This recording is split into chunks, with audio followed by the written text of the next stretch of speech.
Please be seated. Welcome to the Grand Ole Confetti. Tonight's performance will be by Alexis G, who will now perform the theme to Greetings from Confetti Land by Kazoo.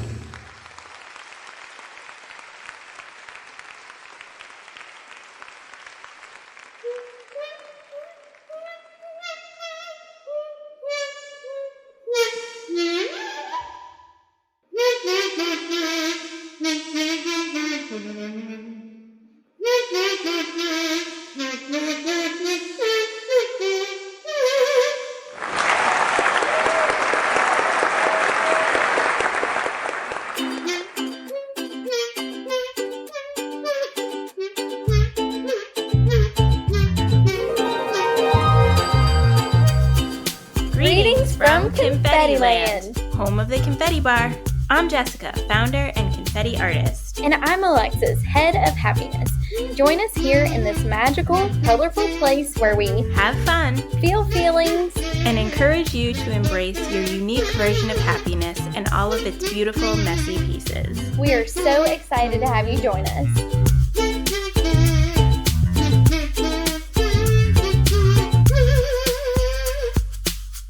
All right, here we are to talk about all things designing happiness.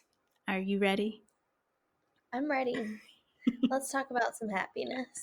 So, Designing Happiness is actually a series that is on the website, theconfettibar.com/designing-happiness.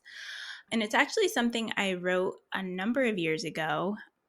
And it's really meant to kind of encapsulate my philosophy on happiness and sort of the meaning behind the confetti here, as we talk about a lot.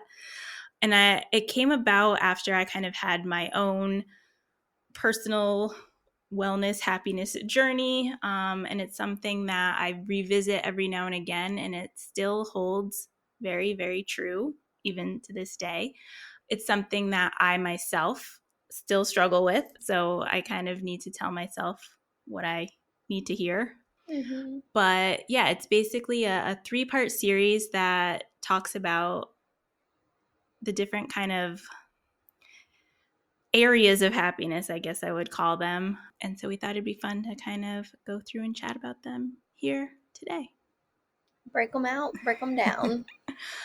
All right. So obviously, first, before we get into kind of the different parts of designing happiness, I think it's important to kind of talk about what happiness is, why it matters, what does it mean to be happy, and sort of let's lay the foundation there first. So, Alexis, the question is, what is happiness? Ooh, that's a big one. That is a big one. No pressure, just, Yes. Well, in looking at your Designing Happiness online, I love the quote, and you might have to remind me who it's from, but happiness is when you feel good about yourself without needing anyone else's approval. And I really like that quote because I do feel like we can focus on like external things, like when it comes to happiness, but kind of finding that balance of like external, internal, and ultimately it comes from inside. Yes. So in the series, I kind of talk about a few different kind of quotes, and obviously people have tried to sum up what happiness is in various ways, and I think there's a lot of ways to look at it, but for me personally, I do think that it is something that has to come from within, and when you're living in true happiness, it is that like it doesn't matter what anybody else thinks. So I do like the idea that happiness is when you feel good about yourself without needing anyone else's approval. There's also a quote from Mandy Hale that I like that says, happiness is letting go of what you think your life is supposed to look like and celebrating it for everything that it is. That's good. I think that's pretty apropos for everything we do here as well. Very much so. But yeah, I mean, I think it's personal, right? At the end of the day, I think what happiness means to you is a personal choice. It's a personal decision. So I encourage everyone to think for themselves, what happiness is and how they can sort of define it for their own lives. So I think regardless of how you define it, I want to talk about why it matters. And I think, for me, and this is something I've always sort of said as kind of the premise of the confetti bar, but like life is hard sometimes, right? Like there's no denying it. And I'm never in this sort of cloud of confetti where I think there isn't hard things in life. But I think that focusing on the good and the happy and the joyful and the hopeful, like it generally is more healthy and productive. And again, we talk about kind of this idea of hope and happiness and confetti as a means of hope. And so it's just really important to find the things that do actually light you up and to give you purpose, and not to get like deep or spiritual or anything like that, but like, we have to be here for a reason, right? There has to be something, we're not just merely existing to be miserable, I would hope. So this isn't to say that you shouldn't beat yourself, or you should beat yourself up if like you feel anything other than happiness, because that's not the point. It's just, it's a state of being where you intentionally seek out happiness and joy, and that's sort of what you're going for, even if every moment is not happy and joyful. It's the not giving up. It's the having hope that it will kind of turn around and get better. And yes, you'll have ups and downs, but there is still always something kind of joyful to look for. So to me, that's what happiness is. It's more than just a mood or an emotion. It's like a philosophy and a state of being that encompasses everything it means to live a good life and to thrive. It's not just about surviving, it's actually thriving and doing something that feels good and gives you purpose and spreads that in small or big ways, with others. So that's why I think it's important that we talk about happiness. Very much so. I'm curious to hear your thoughts. Obviously, you've been with the confetti bar for a while and have been a fan of the confetti bar for a while. So I'm curious to hear from your perspective why happiness matters. Yeah.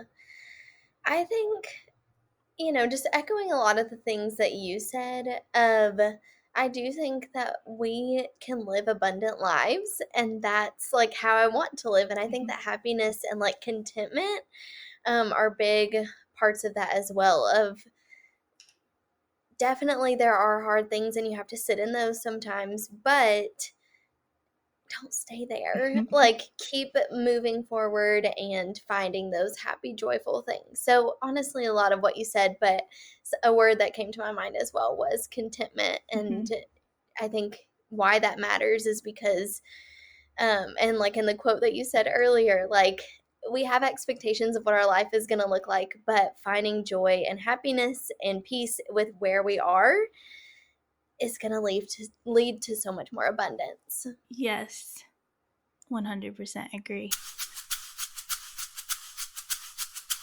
Okay, now the big question that I'm going to ask everybody listening, as well as Alexis here and myself.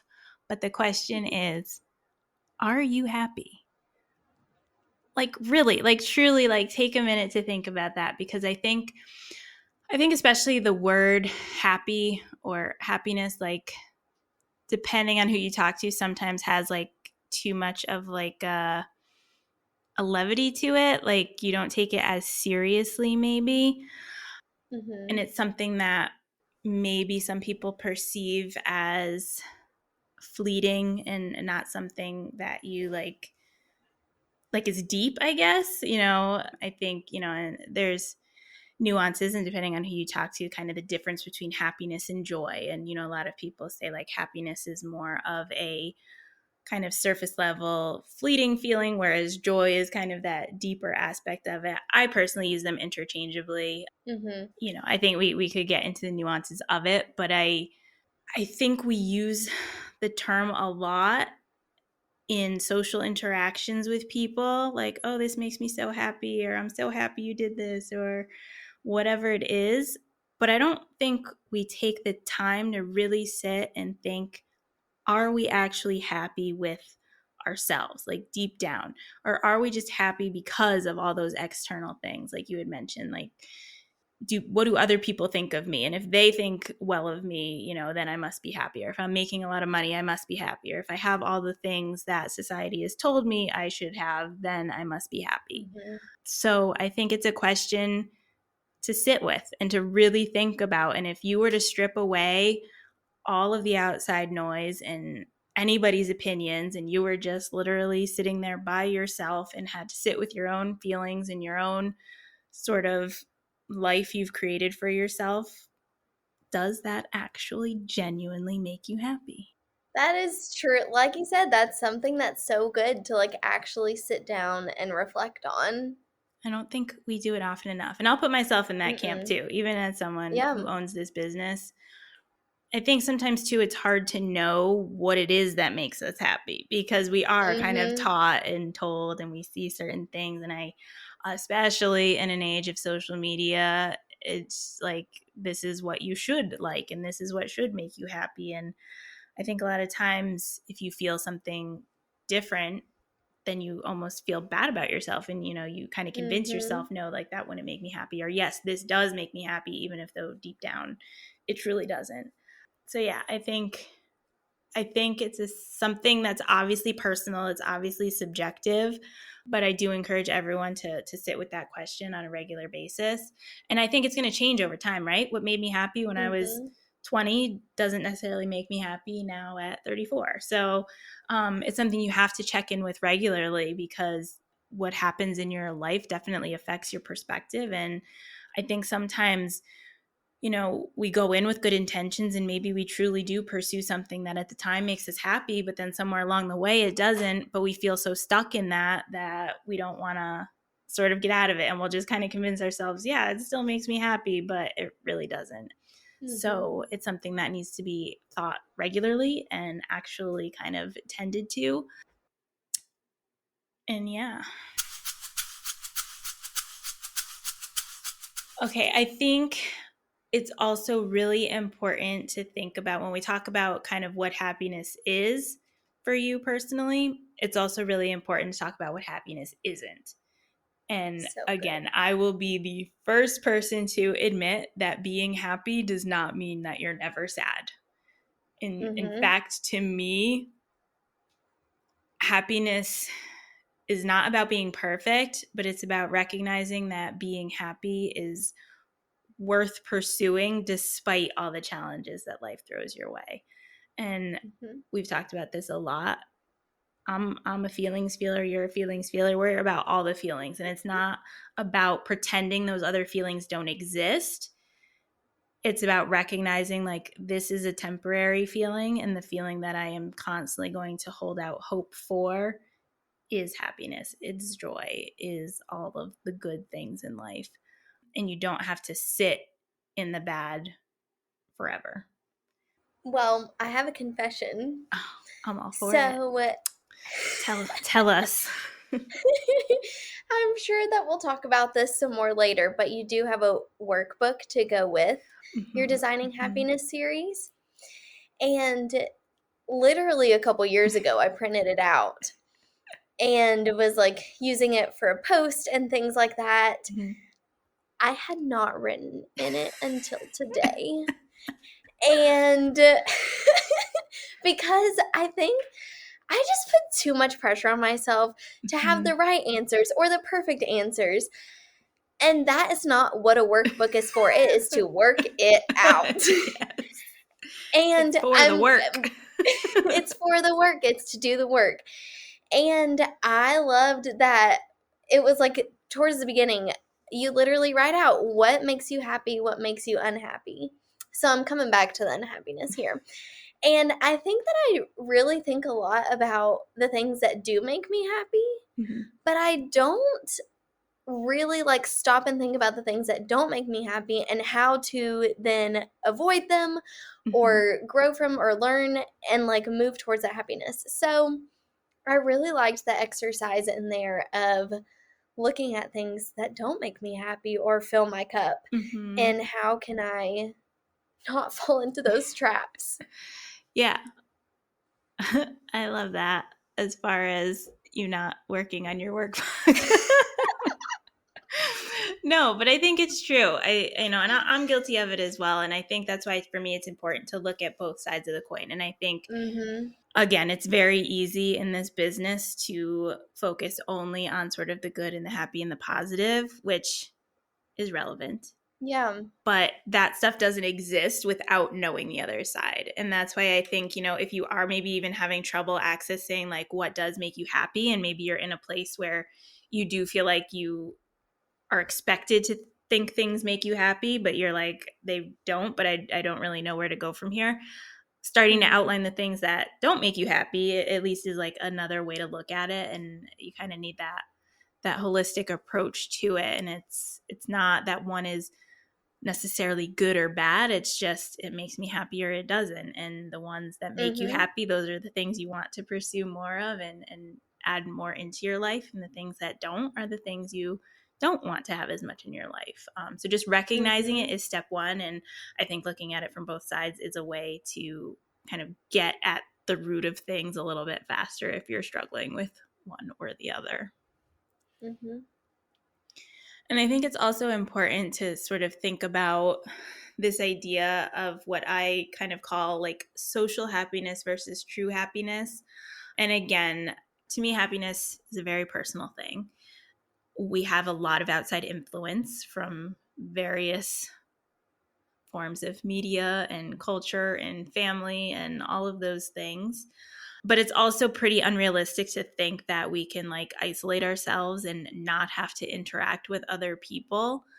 So I think it's just important to kind of recognize that there is a difference between sort of the happiness you feel or pursue when you're around other people, and then the happiness that is really true when you're just by yourself. And just sort of recognizing that and being aware of it, I think, is important. And I think it's important to take time to self-reflect and to be by yourself and think about these things.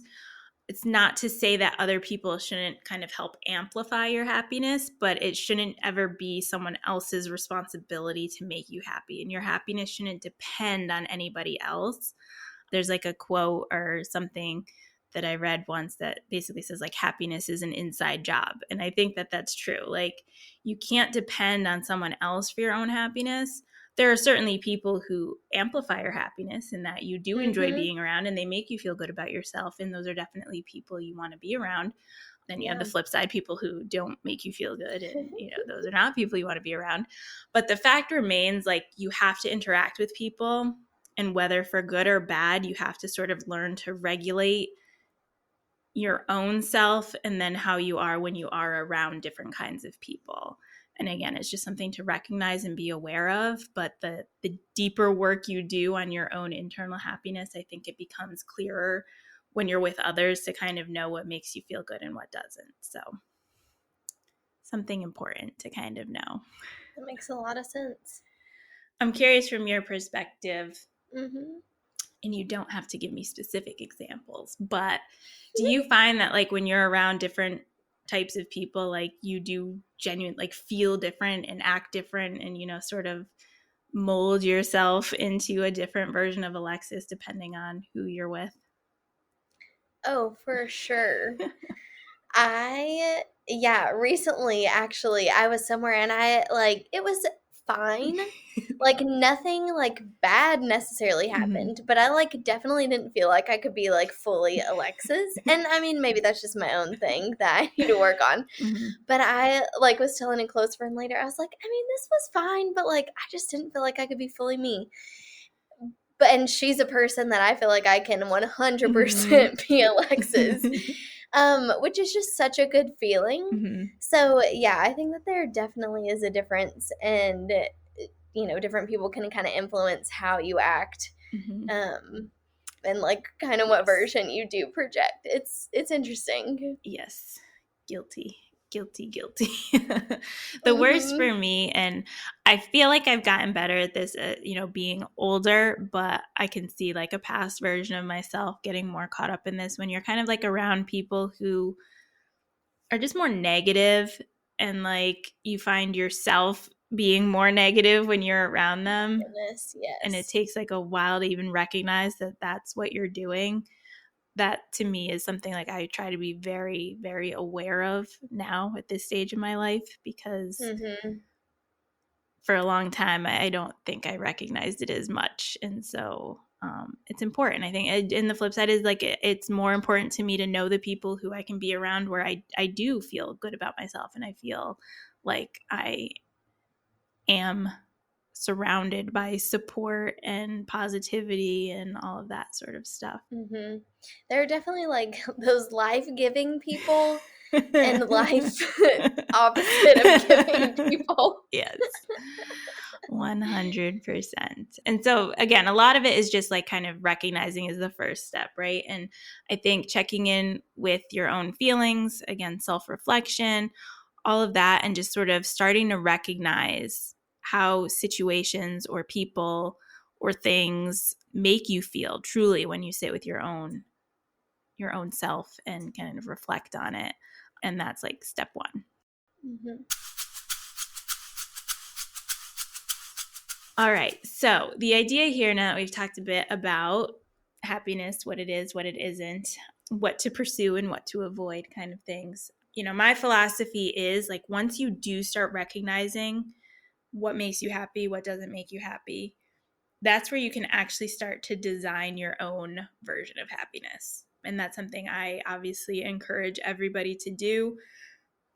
It's something that is like constant. It's a work in progress. It's never, quite complete. And again, you kind of change over time as you enter new seasons of life, and things change about your circumstances or just your age or whatever it is.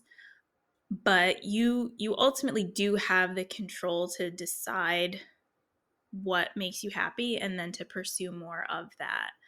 And I'm not suggesting that it's only a matter of mindset, and there are real things in this life that are hard, and people come from different backgrounds and different circumstances, and I'm not suggesting that it's that easy to just sort of oh, I'm going to decide to be happy and then everything is magical. Like that's not the point here. The point is, again, when you sit with yourself at the end of the day, are you proud of who you are? Do you feel good about yourself? Do you know and believe that you were the best person you could be, and you sort of acted in that version of happiness that means something to you?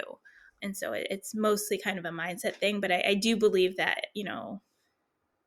it does begin there. And once your kind of heart and mind are in the right place, I truly don't believe you'll ever go wrong. And so it's really important that we think about these things on a regular basis and, constantly sort of refine what it means and how we act and how we react to situations in a way that feels really true for ourselves. So now to get into the actual series. So I like to call it Designing Happiness for Health, Home, and Heart, and take us through kind of the 3 parts of that. So to me, part 1, kind of happy health, focuses on our physical health and well-being. Part 2, happy home, focuses on creating a happy and inviting environment and atmosphere. And then part 3, happy heart, focuses on developing and fostering that inner happiness. So I think we're kind of looking at it from all angles, inner, outer, kind of more surface level and deeper. So all dimensions, we're kind of going to look at happiness. So before we get into part 1, happy health, I think kind of just a couple of reminders / disclaimers I want to make sure that we kind of talk about is that this is meant to just like get you to think. Obviously, it's not medical advice. It's not therapy or anything like that, but it's just tools and ideas to get you to think about your own version of happiness. But I am the first person to recommend that if you're like really struggling or kind of not sure where to start, that you do seek, whether it's therapy or medical help or, whatever it is you need. I highly encourage that for everyone. I think it's also important that, this is a very personal topic. So, we'll share a little bit about our philosophy and our take on it. But ultimately, like, you have to decide for yourself, right? And that's what the workbook is meant for. It's for you to kind of sit with your own thoughts and your own feelings and really work through all of it for yourself without anyone's influence, including our own. So, should we dive in to part 1? Let's dive in. Happy health, here we come. And you've been on quite a health journey. So I would love to hear more about that. A journey is for sure the right word. So I mentioned that when I kind of first wrote this series, it kind of was on the tail of, I don't know what I would call it. I guess my first health revolution, or I don't know how I would phrase it, but it was a time in my life. Well, we'll rewind. Everyone has bad things or hard things that they go through in life. And we've talked about it on this episode before, when I was kind of late teens, early 20s, lost both my grandparents and then my dad in a short period of time.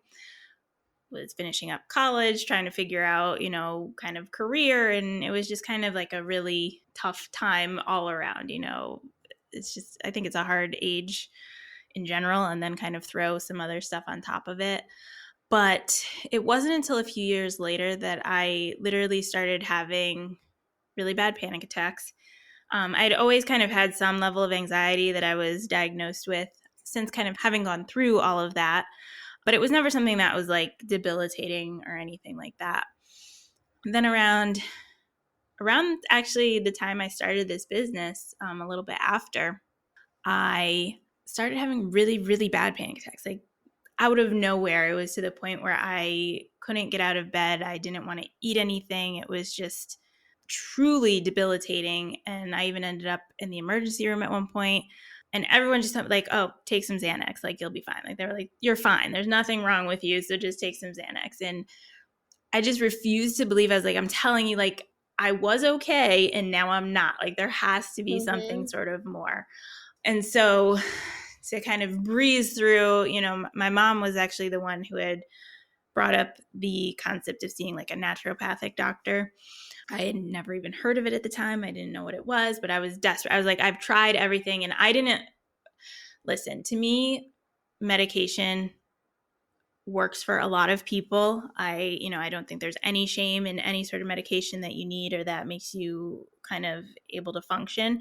For me personally, I never liked how it made me feel. And I'm also someone like it has to be like desperation for me to even take like an aspirin or an ibuprofen. Like, just medicine, because I am like so sensitive, it affects me pretty significantly. So anyone trying to put me on like medication for anxiety, I was like, no, like, I don't like how this makes me feel. So I wanted an alternate path. And again, my mom was the one who sort of brought up this idea of like a naturopathic doctor. So I had found one that was somewhat local, and it was still like a process, but I will just admit, like, it was something that did change my life. And just the way that I kind of thought about what I was putting in and around my body and how that affects everything from not only like your physical self, but kind of emotionally. So like, long story short, we went through this whole thing and found out that I had something called candida, which is a yeast overgrowth in your body. And so literally overnight, I changed my diet. I cut out all dairy, all sugar, all grains. Pretty much lean meat and non-starchy vegetables were like the only thing I ate for well over a year. Wow. And when you kill off yeast cells, so yeast feeds on sugar in many forms. So when you deprive it of that food, essentially, when the yeast cells die, they release toxins into your body. So when you detox from candida, you actually feel worse for a long time before you feel better, which is why a lot of people kind of, the whole kind of adage, like, it gets worse before it gets better. A lot of people kind of think that it's not working. They're like, oh, I feel worse. Couple months, it was like not great. It was to the point where like family members would come over and be like, she does not look good. Like she should see a real doctor. Like something is not good here. No. But I was determined, and I don't even remember exactly how long at this point, but it was like weeks to like a month plus probably. And I kid you not, I woke up one day and it was like a light switch, and I just like magically felt better than I had like even before going through all this. Like my concept of like what kind of my normal feeling of okay was now like that alone was like bad in comparison to how good I felt. Wow. And so it was really eye-opening for me as far as like just how much what the the kind of adage, you are what you eat, like how true that is in so many ways. But I never ever would have guessed that my anxiety was caused by something like digestive, and it was really based on like what I was eating. Like before this, to me, like your mind and body were like kind of separate. Something going on with my mind must be like something different than what's going on kind of physically with my body, which, now looking back, it's like, well, duh, Jessica, like that's why like this saying exists for a reason. Well, you are what you eat, and your mind and body are connected and all of that sort of stuff. But truly, like it just did not hit for me until I actually experienced it. So that's why, to me, I think looking at your health, and again, like what you put in and around your body, is like step one when we're talking about happiness. Because if you don't have kind of the right nutrients and the right vitamins, and sort of, your body is not functioning properly, your mind is going to be affected by that. And the idea of feeling happiness or any kind of positive feeling is automatically going to be kind of that much harder. So I always encourage people to start by looking at sort of the health perspective when it comes to happiness, because to me, I know firsthand how connected they are, and it's very important. Yeah, that's incredible insight, because it's not something that I would have really thought about either, but something that also does make a lot of sense. And I will say, I no longer eat that strict of a diet. It's been many years, and while for the most part that still is sort of how I choose to eat, especially since like having a kid and just being busier, like we definitely don't eat as quote unquote clean as we used to. But I feel it. Like I feel the difference when I don't eat in a way that makes my body feel good. And again, like everyone has to sort of find what that means for them. And I'm not going to lie, like it's trial and error, and you really have to stay committed to it and be invested in your own health and really your own advocate. That's something I had, kind of learned the hard way, is yourself best. And as much as you can have, whether it's, a regular doctor, a naturopathic doctor, or anything else who can kind of help guide you, at the end of the day, you know what you're feeling, and you sort of know when something isn't right. And whether you can explain it or not is a separate story, but you kind of have to be your own advocate. And that's kind of how my experience was. Like I just kept telling they would tell me I'm fine. I'm like, no, I'm telling you, like something is not right. I don't know what it is, but like something is not right. So you have to advocate for yourself and really determine what it is that makes your body feel good. So yeah, that's a big one. So good. I think in addition to, just kind of thinking about what you eat and kind of the products you use and all of that sort of stuff, there are a few things I've found to be kind of key to managing my own stress and overwhelm and anxiety. Because again, it's not that they have gone away, and there's always some new stress and some new kind of version of not wanting to adult. So it's a constant sort of back and forth of like, how do I manage this and also make room for kind of all the good and happy things? So there are a few things that I kind of do on a regular basis, and that's first, having a morning routine. So routines to me are like key. And I find that when I have a routine of something that makes me feel good and it actually does become a routine, I'm more likely to stick to it. And I can notice more obviously when sort of I am not feeling good versus when I am, because I know that if I'm not in the routine of the things that make me feel good, I can feel it in another way. I'm curious if you have a morning routine. I do. It's nothing crazy, but it is a routine and it is how I start my day. So, yeah, I wake up, I have a little bit of quiet time doing some reading and whatever else I do during that time. And then from there, I kind of start my day. But like, I start just like with soft lighting and just having that time before I look at my phone, before I do anything else. And just find that that is so helpful. So, again, it's very simple, Right. but It can it be. helps me I mean, start my day well. it doesn't have to. I mean, let's be honest. Like most of us don't have a ton of time, to devote to a full routine. But I agree, and I'm kind of similar that I wake up. We get Emmy Joy, obviously. So since becoming a parent, my routine has definitely changed. But we gotta get her settled. But Cliff and I will swap off. So we'll usually kind of both say good morning to her. But then I'll go and take my shower. And like my getting ready time, like that's my me time now. Taking a shower. I like a really, really, really hot shower. Probably terrible for me, but I don't care. I want it skin like just a degree below skin melting is kind of my preferred temperature.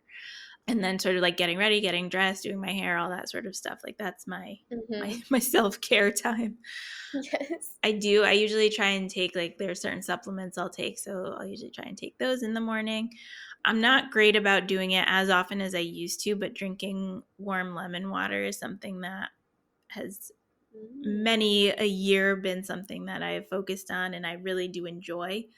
And my tip for expediting that process so you don't actually have to squeeze a lemon every morning is I actually will get a bunch of lemons and squeeze all the juice and put it in an ice cube tray and I'll freeze them. So they're literally like lemon juice cubes.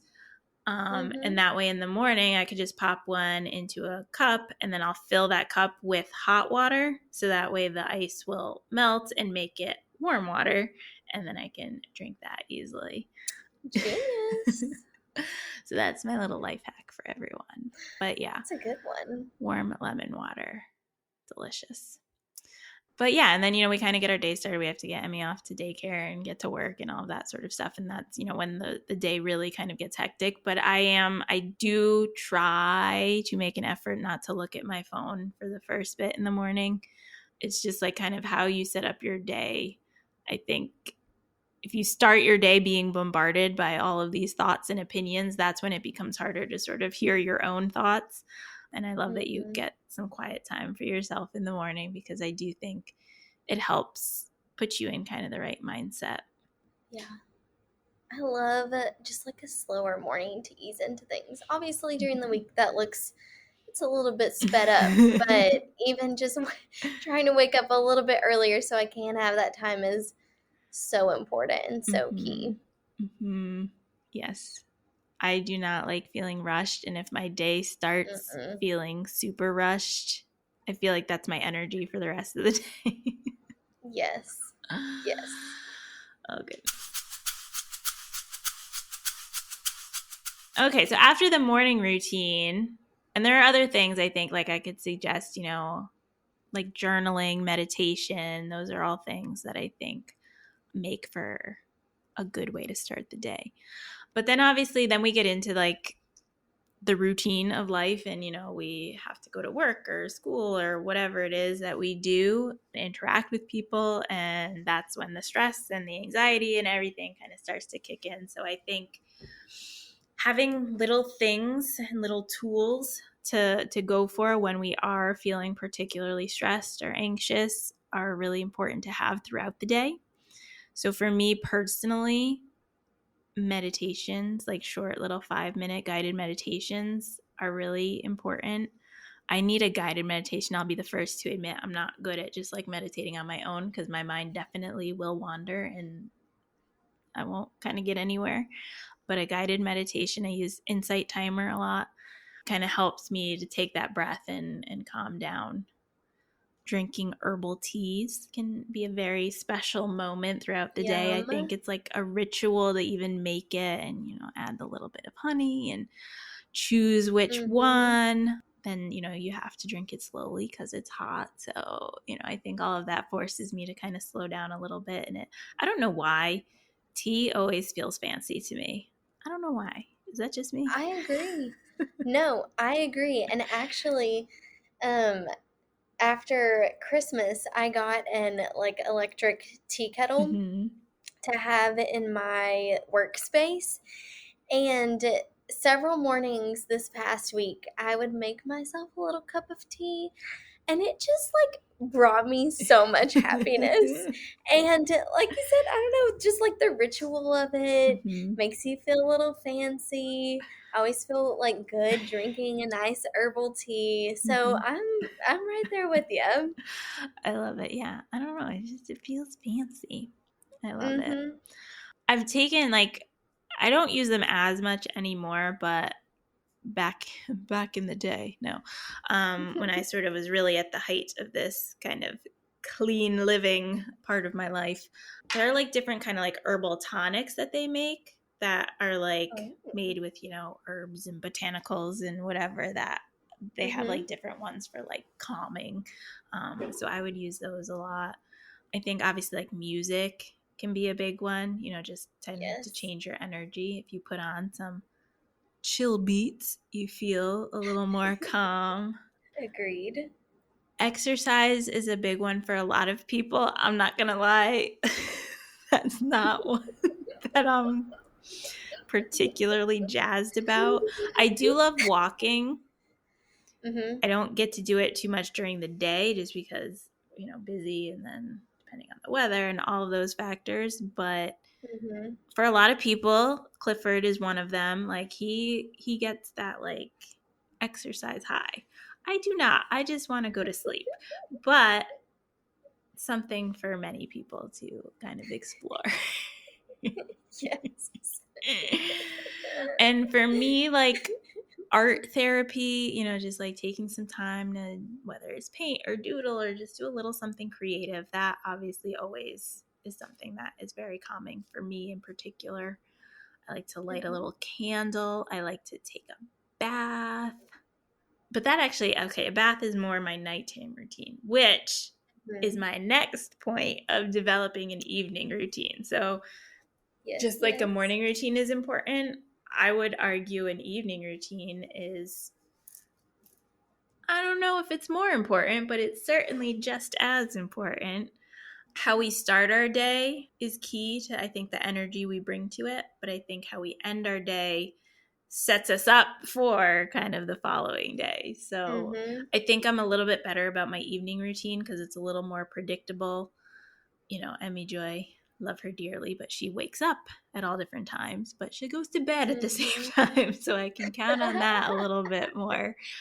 But a warm bath with my Kindle, candle going, the bath salts, the bubble bath. That's my thing. That's my jam. It's a good jam. Nighttime tea. I'm going to talk about tea again. I think nighttime tea is also a good evening ritual. Having kind of the chamomile or whatever else for kind of the calm down, sleepy time. I think the ambiance at night is very important. So you were just saying kind of the lighting in the morning, some soft lighting. I prefer the soft lighting at night. I'll say like in the morning, I kind of need like the bright light to get me going. Okay. But at night, makes sense. All about the soft lighting, nothing too harsh, small lamps, candles. That's what I'm about. I'm not good at this, but I do know it is better to limit screen time prior to bed. I've heard that as well. The lore. But yeah, I will say, as much as I might not be the best about not being on my phone, I do have a rule that we do not have a TV in our bedroom. And so Cliff and I do not, in a previous life, we did used to like kind of fall asleep to the TV a lot, but I then decided that was not very healthy for me. So in our house now, and for many, many years, we have not had a TV in the bedroom. And I usually put on like either a guided meditation or just like kind of sleep music. And that's what we'll put on at night. But for me personally, that's very key to like getting a good night's sleep, is to not have TV in the background. Yeah, I was talking to somebody recently who doesn't sleep super great, and I'm fortunate in that I do sleep pretty like well. I'm out. I'm asleep. Seriously. And he was like, "Well, how do you go to sleep?" I said, "I close my eyes and I'll just go to sleep." But so I've never been like a need noise kind of a thing. I will say sometimes as a treat to myself, like on a weekend, I'll bring my laptop. I also don't have a TV in my room, but I'll bring my laptop in and like watch a show in bed, and then I go to sleep. But I do try to like, once I take or go in the bathroom to like take my nighttime shower, that I try not to look at my phone before I get in bed, to limit it at least a few minutes before I hop Just a in. couple of minutes. Okay.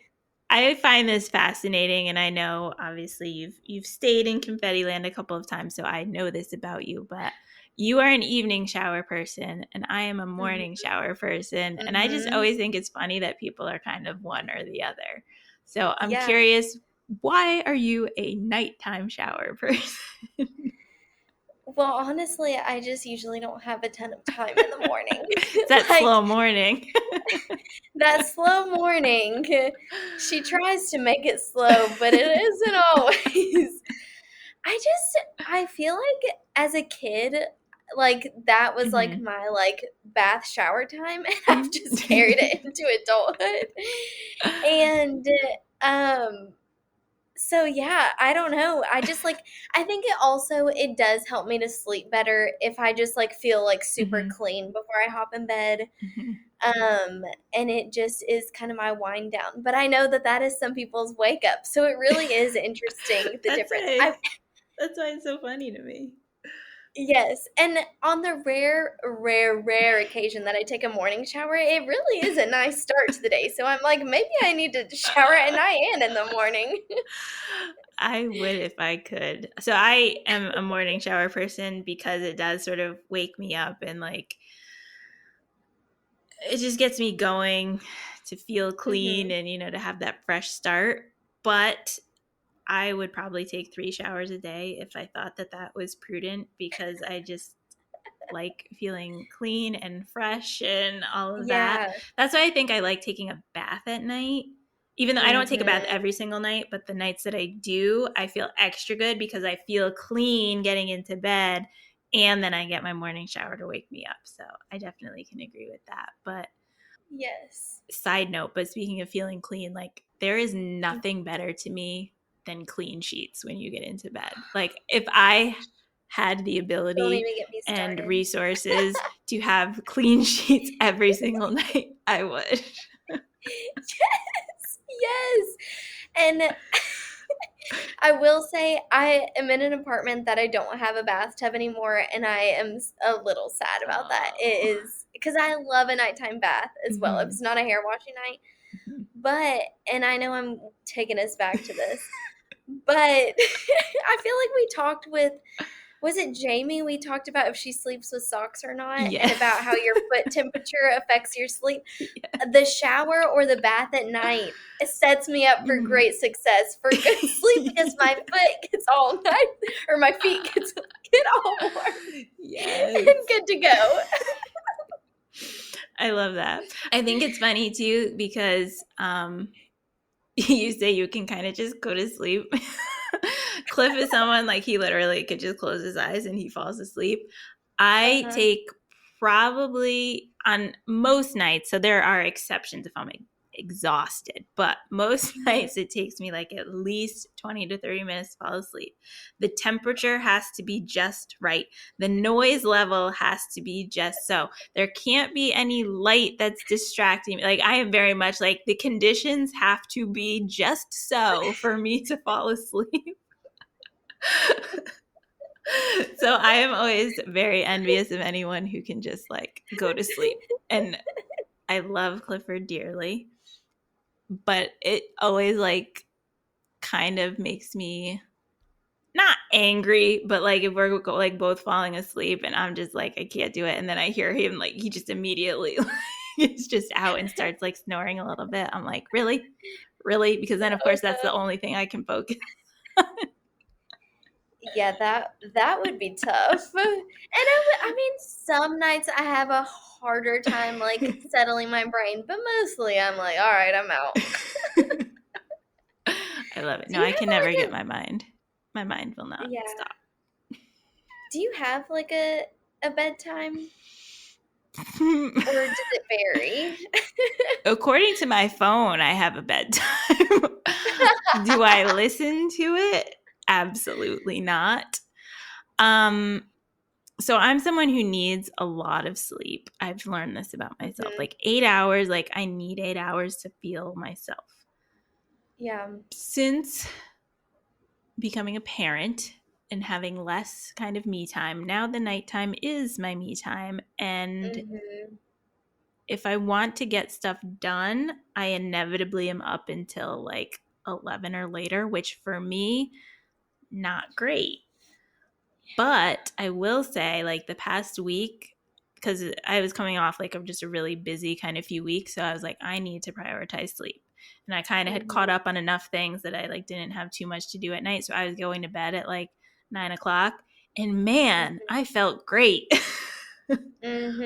But yeah, more often than not, I am in bed like after 11, and that is not good because we're up at anywhere between 5 to 6, depending on when Emmy wakes up. Yeah, it's rough. It's rough. But anyway, that is all to say that an evening routine is very important to creating a healthy habit for yourself. Indeed.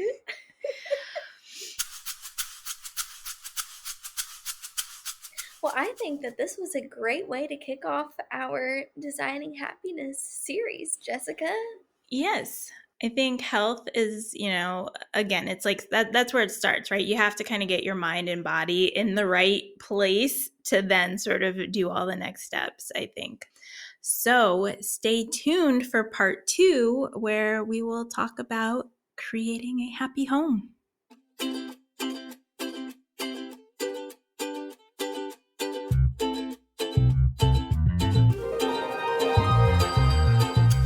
For more fun, join us on the socials at The Confetti Bar.